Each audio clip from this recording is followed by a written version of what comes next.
Hello, everyone, and welcome to the Barrens Chat Podcast. I'm Sod, and with me tonight is my co-host, Guck. This is a podcast about World of Warcraft by two guys who play it. Guck, we got another lore update with the Afterlife Maldraxxus. You get to see a lot of Draka in that. That was pretty cool. We got the global cooldown changes in effect, which is very exciting stuff. And I spent a lot of time this week playing other games, and I finally hit 3K IO. How was your week? What'd you get done? WoW had a pretty slow week this week. I didn't really get that much done at all. Normally, we'll get on and sell a few keys. I don't know if we sold any keys this week. It's just been a lot of, like you said, playing other games, just keeping the spark alive, keeping my passion for playing WoW just kind of repressed until Shadowlands gets here, because I'm so ready just to get immensely sweaty when launch hits. I'm thinking the next time I get on, because we're going to check and see the price for key sales. As that goes down, I think my time on WoW is going to be spent more just focused on getting mounts and doing mount things. I would bet we see pre-patch on the 29th of September. I don't think we'll see it on the 22nd. I think that might be a little bit too early. Either way, it doesn't really matter at this point if you're going for some kind of corruption, if you're going for some kind of alt catch-up. Don't worry too much. I mean, at this point, you're missing out on a few weeks of late-game BFA before the pre-patch hits and corruption goes away. I wouldn't really worry about that. One thing I would worry about, if you are thinking about doing multiple characters, if you're thinking about starting an alt, if one of the classes that you want to play in Shadowlands is a Demon Hunter or a Death Knight, you should get on and just make the character now, because when the level squish happens with the pre-patch, they are going to start now at level 8, but if you make a Demon Hunter, they're going to start at a pretty high level, pretty close to 50, probably somewhere in the low 40s maybe. And the Death Knight is going to be somewhere much higher than level 8. I'm not sure where that will be after the squish, but that's something that's going to be important if you want to save time with that. But yeah, I mean, like, WoW, right now it's like 3 weeks until pre-patch, 3-4 weeks until pre-patch. We've kind of done it all, Yeah, we're at that point where everybody's just kind of doing their own thing, like transmog farming, maybe playing an alt or two. Like, one of the guys in our guild is literally just leveling up character after character, and surprisingly enough, it's not Bob. And they're literally just grinding. He's like, yeah, I might as well just do it now. I want to learn this class. So that's kind of where we're at. I've been doing transmog farming. I played like League of Legends. I've been playing Total War. I got the Avengers game. That's pretty cool. So, I'm dabbling with other games. And on top of that, I got to push a key this week. So I was pretty pumped about that. And, really how I wanted to start off this episode is the global cooldown change. Obviously, it's very good to have those abilities off the global cooldown. I'm not going to go down the list. You can certainly find it on Wowhead, and Blizzard made a blue post about it. So that's really good news. Here's my problem with it, and I do have a problem with it. People were talking about the global cooldown and how it was a problem when BFA was in the early stages of beta. Everybody knew this was a problem, so we're going on north of 2 years, like almost 2.5 years of knowing that the global cooldown is a problem. It really took flow away from a lot of classes, made them feel kind of crappy to play. I know it made one of the classes I play feel really, really bad. And certainly Blizzard gets credit for fixing it and changing it, but I think 2+ years of everybody knowing that there's a problem and it taking you that long to recognize and fix it is a huge issue. I think that's a ridiculous amount of time for it to take. And I don't want to be too critical, because I've seen all the excitement on Twitter, and I understand that people are excited about it, and I certainly am too. A couple of my classes had a few abilities taken off, which I think is really good. But why the hell, if there's a problem in this game, does it take months upon months to fix it? Everybody that plays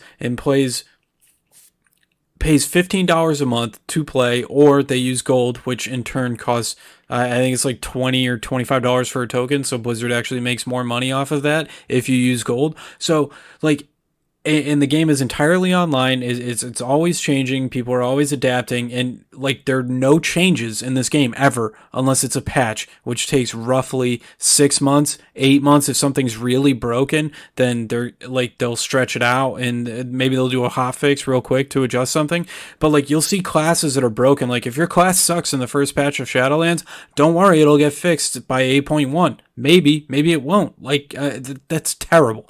I think that's really bad, and especially when you see a game like, I know it's a different kind of genre with MOBA, but League of Legends does patches every 2 weeks. Every other week, there's a patch in that game. It's free to play. It is a good online competitive scene, which I think Blizzard could have in this game if they would put in the systems for it, like a leaderboard in Mythic Plus or something like that. But like it's constantly updated, it's constantly changing, and I think that's good for the game and the player base. And I'm not saying they have to change WoW, but I think hot fixing classes, damages, numbers, any sort of thing to like balance this game more appropriately, like over the course of a patch, as opposed to waiting 6 months if your class sucks. Like if you want to play one class and that class sucks, feels terrible. It might not be good for an entire expansion. That's really bad. Yeah, I totally agree. I think the fact that they can have problems that last for an entire expansion that don't get fixed,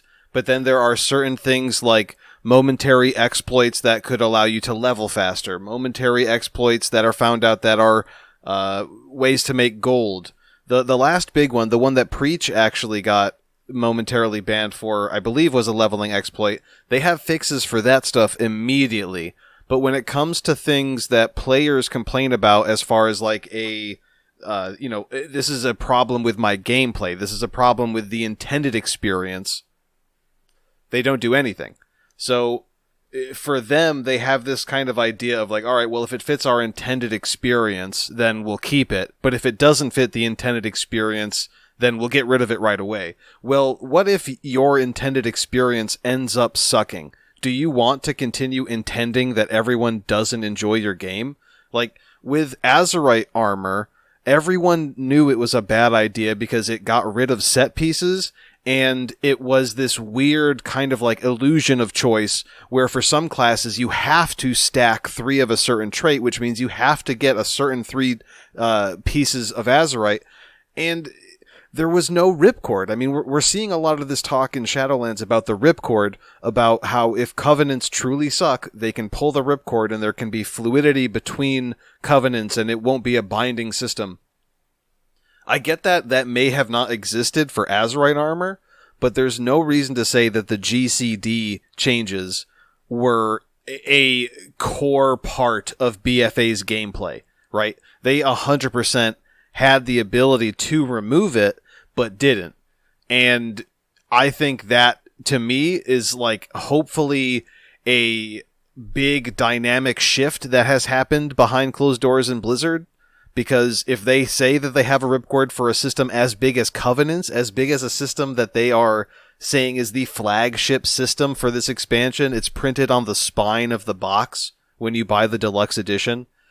If there's a ripcord even for that, and they didn't have one for the GCD and BFA, I'm hoping that that means there has been a massive shift in mentality of Blizzard's programmers, developers, even big name people like Ian. I hope that this is a sign of change that has happened and a good sign of things to come for future change. Yeah, and like the feedback on the global cooldown could have just been bad, so maybe they didn't know how to change it. And like I think recently it's been pretty good. And I will say they obviously, like, just to be positive, I don't want to be negative this whole episode. So like just to be positive, like they have been vocal. They've listened to feedback. They fixed Shadow Priest. They've made changes to specs and covenants. And I'm honestly going into the covenant situation with an open mind. I'm not happy about the Soul Conduit situation where you can only change that once a week. I think that's bad. I would like to see that change, but I'm going into this expansion with an open mind. I'm looking forward to it. I'm not overly worked up about covenants. Like I'm also not going to play a class where my 3 specs are going to be different situations. Like I'm not maining a shaman, so if I pick the right Covenant for one spec. It could be totally awful for one. I think I'm going to be in pretty good shape Covenant wise, but I do really like the feedback and how good they've been at communication, and I hope to see this going forward. And I hope they're not slow to pull the plug. I know a lot of people are asking them to pull it right now. I I'm okay going into Shadowlands in its current state, just based off what I've watched. Other than the Soul Conduit thing, I do think it'll be okay going forward. And you're right. I do think that maybe there's been a change in the mindset in Blizzard and in the developers. So I think maybe going forward, this will be the new norm. Hopefully. Yeah, hope that's what I'm saying. Like, if this is a sign of how Blizzard operates now, I'm cool with that. If it came at the just because it came at the cost of 2 years of bad gameplay, it was surrounded by systems that were bad in a setting that was kind of interesting at the beginning, but ended up just being pretty bland. BFA didn't have a ton of redeeming features, so it's hard to say like, okay, well, GCD ruined BFA. It was just one of many things that was wrong with BFA. I don't know. It at least for the future, it looks like Blizzard is receptive to ideas that the community has complained about for the intended experience, right?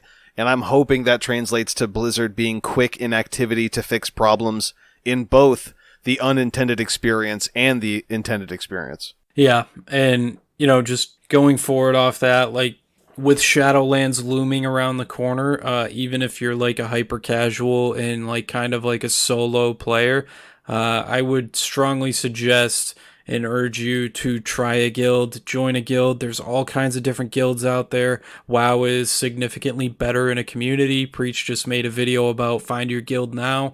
If you're looking to push any sort of end game content, it's not a bad time to look for a guild. It's never too late to look for a guild either, but like we've actively been recruiting people, you and I, and our officer corps over the last couple months. We have a pretty healthy raid roster. We actually have our first pre-Shadowlands meeting coming up this week. Very much looking forward to that. If you're playing like a tank or a healer role, just so you know, like guilds only need so many tanks and healers, so just be aware of that. Like maybe especially if you're trying to main one of those roles, that you look for a guild now and try to serve your spot there. I think that's like really good advice. And even if you're more of a solo player and your schedule's like always changing, you can find a casual guild that are allow you to come around your schedule, as long as like their raid environment's cool with them. Those guilds exist. You just have to look for them. There's all kinds of avenues to look for a guild: Reddit, the WoW forums, the Guild Finder tool, Trade Chat, and so on. Like those tools are out there. Utilize them. WoW, I will always say, any game is way better with a community and other people to enjoy it with. Yeah, and honestly, right now, with the way that Guild Finder works in game, finding a guild in or out of game has never been easier. So honestly, once you have that guild, I think the focus should switch over, and I think this would be a great thing to focus on for the episode, is ways that you can work yourself into a guild structure to better set yourself up for success in that community in Shadowlands. And like Sod said, it's very important, if you want to play a tank or a healer, that you find a guild early and try to establish some basic level of understanding of competency. If you want to raid Heroic, you want to run Mythic Plus or raid Heroics or, whatever it is. If it's raiding Mythic, you are going to have to work really hard to show people that you can do it if you haven't already produced some form of Mythic logs. All of that stuff doesn't just happen overnight. And when Shadowlands starts, we're not going to have a ton of time. When we get Shadowlands, when we actually have an opportunity to level through and get up to 60, you're going to have effectively 2 weeks to get some level of understanding before raid groups start to trial people, right? Because that first week, in that first week of raid, Castle Nathria is going to be the cutting room floor for a lot of prospective raid trials. We are one of many guilds, countless guilds, that are chomping at the bit to get a week 1 AOTC clear. that opens the door. It opens the floodgates to Mythic Guild recruitment. So, having a raid spot in those teams is important because it's kind of like that weird thing at school where you'll sit in a chair the first day of class and then every day after that point, that's just your chair. It kind of feels that way with raids sometimes. If you are a part of the raid, if you're a part of the community and you've always been there, some people just stick around forever because they're always there. But usually that comes from a long line of experience, and starting that experience sooner is always going to be better. And obviously, especially if you're a tank or a healer. For the DPSs, though, like that doesn't matter either. You want to get that experience too. We have had a ton of fun selling keys with prospective trials. We've been running content with prospective trials. There's a lot of trials who are coming back to BFA, coming back to WoW after a hiatus. We're running them through content, seeing how they do mechanics, seeing how their numbers are based on their item level. There's a lot of things that, as a officer, you can see from a player just from running content with them, whatever level of content that is. You can just see how they play. And also you can get a really good sense of their personality, which is an underrated value in a raid. It is so important. I think it's the most important part is personality. It really is. It's so underrated to just fit in with the group. So having a few more weeks to see if you fit into a group for you and for the raid is a win-win. Yeah, I'd rather have a good personality over the best player at their class in the world, because if I can't stand hearing your voice on Discord, and there are people out there, like I'm a pretty like affable guy, like I get along with a lot of people. If I can't stand you in Discord and you're the number one parser in the world for your class, you have issues. I'd rather have a guy that parses like a 50 or a 60 over you any day of the week just because I can bear their company. So it's important, like, go into a guild, be humble, be in Discord. We have a guy in our guild now who's a little newer, and he's slightly undergeared, so he hasn't like been doing too much content with us, but he hangs out in Discord. He's got a great personality. He's been hanging out and kind of shooting the crap with the guys. We've brought him into 15s, 16s. He's shown that he knows what he's doing, and he'll probably have a raid spot going in at least early on in Shadowlands, and I think that's really important. I think it's really cool. I know, like, for a lot of people, like me especially, when I go into a new guild, it's hard to put yourself out there. You're kind of an introvert. A lot of us are because we play video games.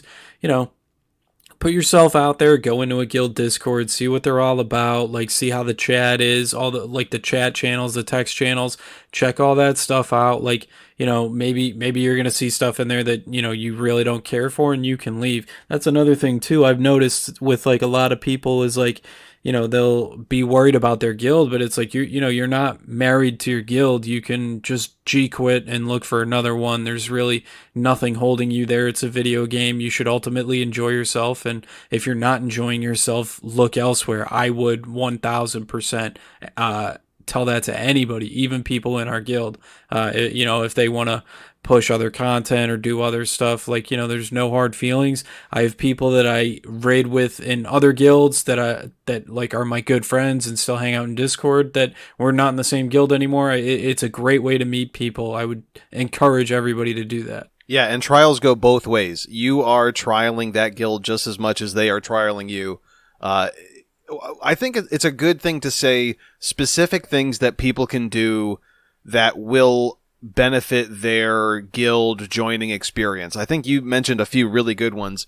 Join the Discord, start participating in the conversations that they have, share some memes, react to some memes, comment on stuff. Even if you don't think you're solid enough of a member of that community, you can still respond to the things that other people are saying without having to offer up your own kind of content to begin with.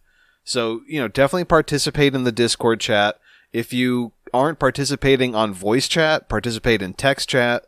There's a lot of stuff that you can do just to become known. You want to let people know your voice, because in raid, you may have to do some form of call out. You may, in a Mechatork fight, you may have to call out the bots that you're in and the color buttons for someone else. So it's important to get in the community, establish yourself, get kind of a foothold, find a couple friends. Like every time you get into a group, especially a raid group where it's 20 people, you're probably not going to find yourself after raid in voice channels with 20 people. But it's very likely that you'll find groups of like 4 and 5 and large groups of 8 to 10. You know, find those groups that you want to be a part of and really work your way into that group. Run keys with those people. Run content. See when they run transmog stuff. Just run content with these people and figure out if you like them or not. Because if you don't like them, then leave. You know, you have this time to figure that out. Because once Shadowlands starts, people are going to hit the ground running. Yeah, and anybody that tells you that there's no cliques in a guild is lying. There's going to be cliques in every large group of people that you meet. There's going to be cliques at work. There's going to be cliques at school. There's going to be cliques on the men's league basketball team that you're on. That's just the way it is. You know, there's not a problem with that. It can get toxic. You know, just try to feel out the guild and just go with it.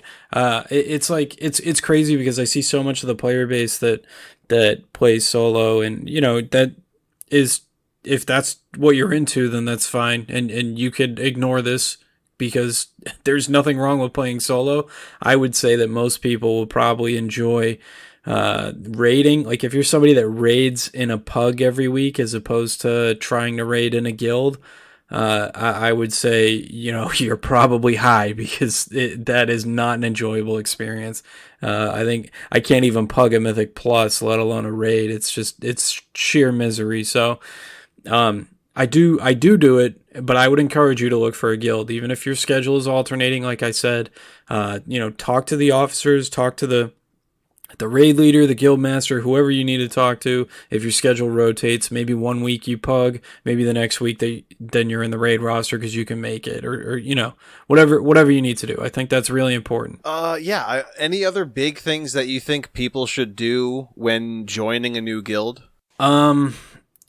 No, I mean, I really can't stress enough though to join Discord. Like if you're looking for groups in guild chat, especially nowadays, you are looking in the wrong spot. Like maybe your guild has like Mumble or something, but like the best way to look for groups in guild is to be in Discord and see what's going on, and you know, just be a personable person, be polite, be friendly, and people will ask you to come if you want to come. I mean, if the thing is like, even if you're not that good of a player, like you can learn to become a better player, right? Like somebody can teach you that, look at your logs, maybe go over something with you that you might be doing wrong.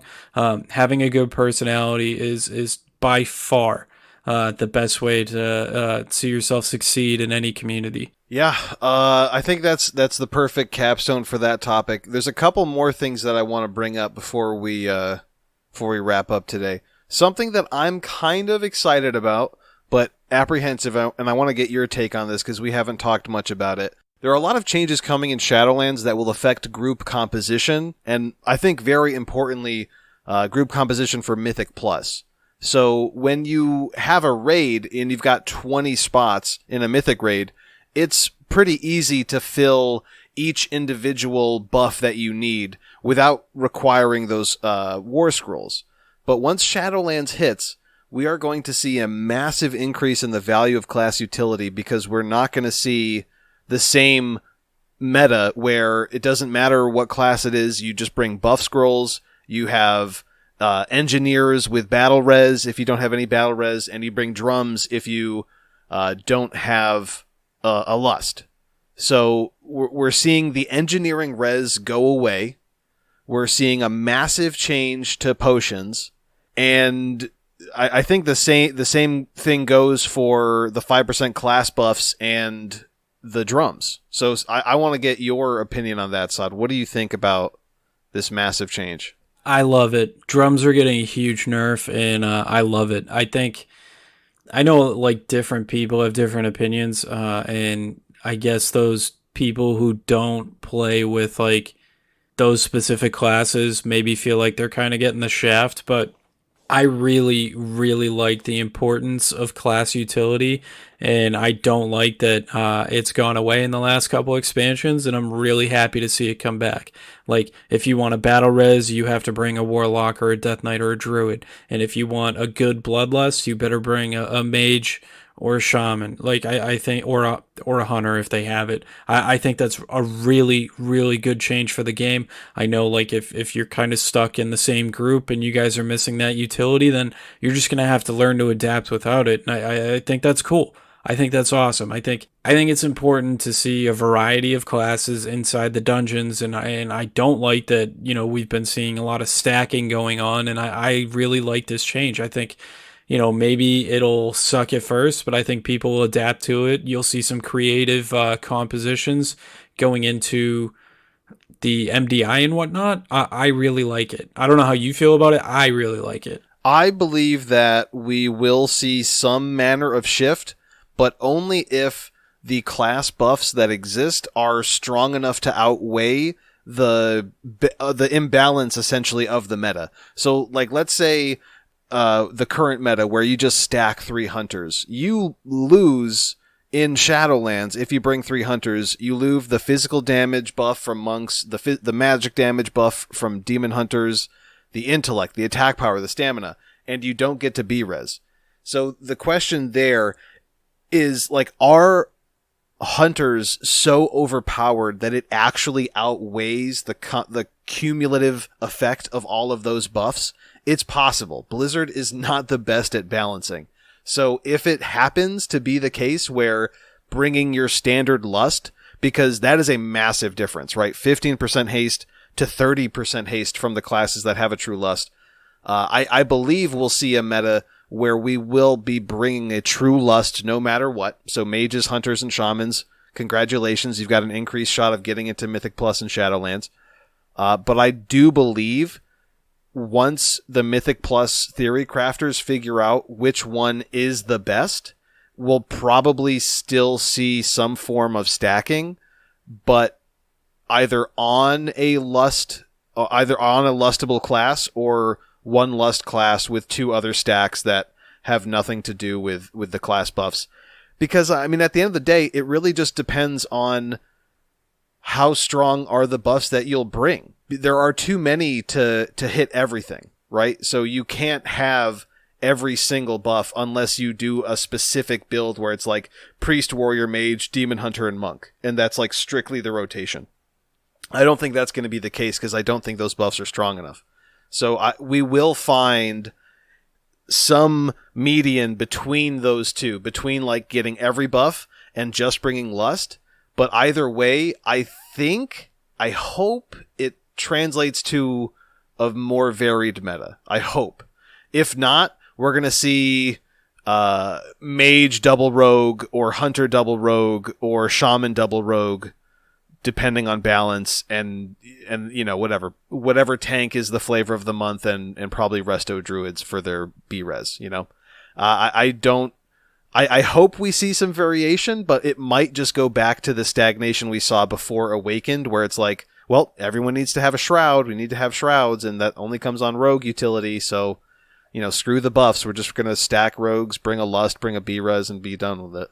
Yeah, that's what somebody said. It's gonna be, you're either gonna bring a resto druid or a boomkin to have the battle res if the Death Knight tank isn't the flavor of the month. So it'll be interesting to see how it works out and what sort of meta forms.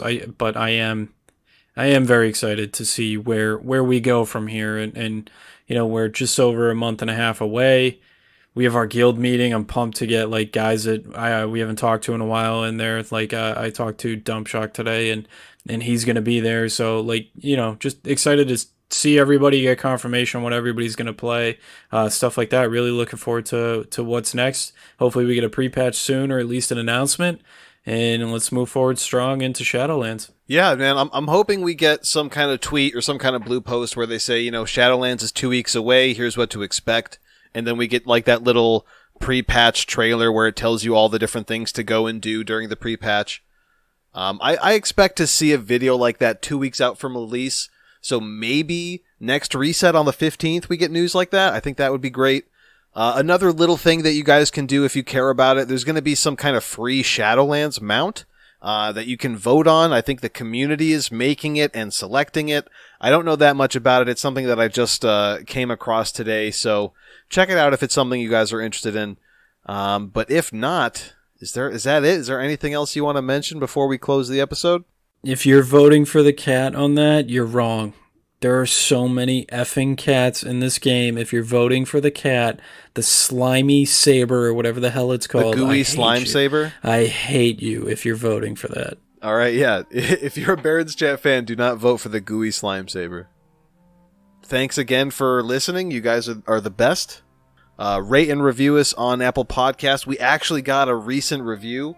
I want to say thank you to all of you guys who are out there giving us reviews and ratings. We genuinely appreciate that.